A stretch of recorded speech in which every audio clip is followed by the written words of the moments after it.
Joe, how key were the details tonight, particularly when it came to offensive rebounds, forcing turnovers, and defensive intensity? Yeah, just the margins. I thought the guys did a really good job, trying to win those. And, first thing is obviously transition, and it's a 3-step process, keeping them out. And, I thought our transition defense was good, really good, kept them in the half court.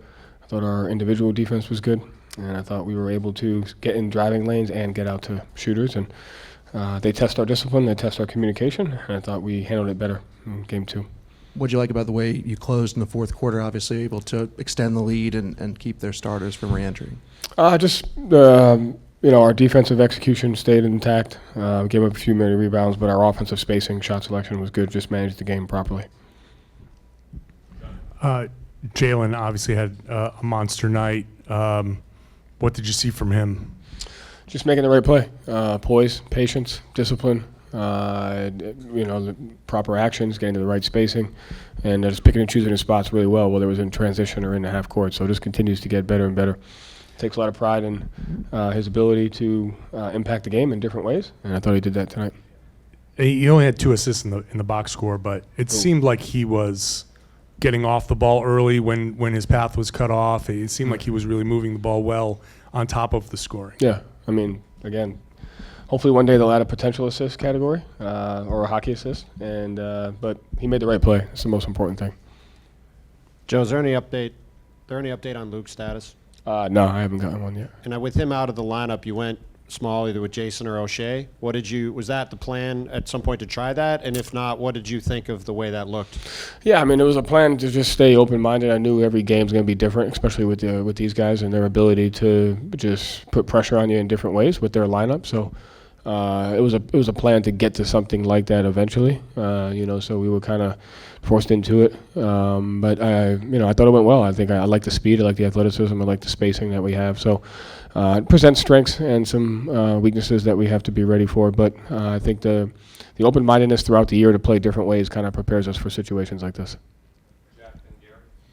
Joe, a lot of talk. Drew and Derek obviously made the all-defensive team, and then tonight they come out and combine for 16 assists. How much easier do they make life on the rest of the team on offense? And then how important is it to have 2 guys who are as elite as they are on defense be so impactful on offense as well? Yeah, they're just really good basketball players. And again, those 2 guys, you always talk about them, they come into a game open-minded on how they get impacted in different ways. Sometimes it's defense, sometimes it's pick-and-roll handling, sometimes it's screening, sometimes it's scoring, sometimes it's shot-making. And they just have the ability to impact the game in different ways on both ends of the floor. Their versatility is important for us. Joe, I know you don't care about the voting and the awards, but Jaylen was left off the All-NBA team, meaning some people didn't think he's one of the top 15 players in the NBA. How do you think things like that motivate him? It seems like people talk more about what he can't do than what he can do. How do you see that motivating him, and how has he evolved as a player and as in maturity over the last 2 years you've coached him? I mean, Jaylen's just one of my favorite people. I think how's he handle that?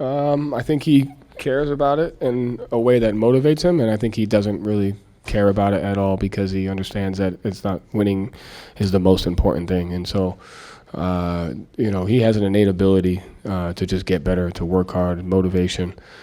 He has unreal confidence, but he's also not afraid to work on things that he knows he has to get better at. And so you see him every day at shoot-around or in practice. He's out there with 6-7 coaches working on every possession, every spacing imaginable so that he sees his reads. And he just cares about the right stuff. But I think stuff like that does motivate him. But I know he also really wants to win, and he has a growth mindset and wants to get better. So I really enjoy coaching him and really watching him work. Joe, you talked about the chaos that Indiana's style of play presents. How did you feel like tonight your discipline offensively was able to help quell that? And then how was just the defense's ability to kind of read all those little micro decisions smooth out? Yeah, the first way to defend these guys is to attack them, and you can't defend them if you're not playing disciplined offense because they get you in 2-on-1s, 3-on-2s, 4-on-3s, cross-matched, and then your communication and your individual principles become harder. So the first step to defending them is attacking them, and then when you make it 5-on-5, they just test your communication and discipline. I thought tonight we handled that a lot better. I thought tonight we handled our adjustments and our matchup execution better.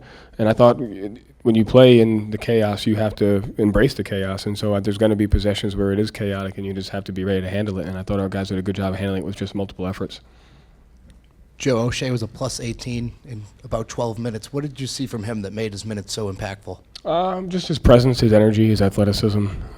Just gave us, I think he had a dunk, got a steal, got us out in transition, a couple rebounds. So just he plays with such a high level of intensity and energy. It's big for us. Joe, to take care of home court and go on the road, a place where you've been successful this postseason with a 2-0 lead, what does that do for the confidence of the group?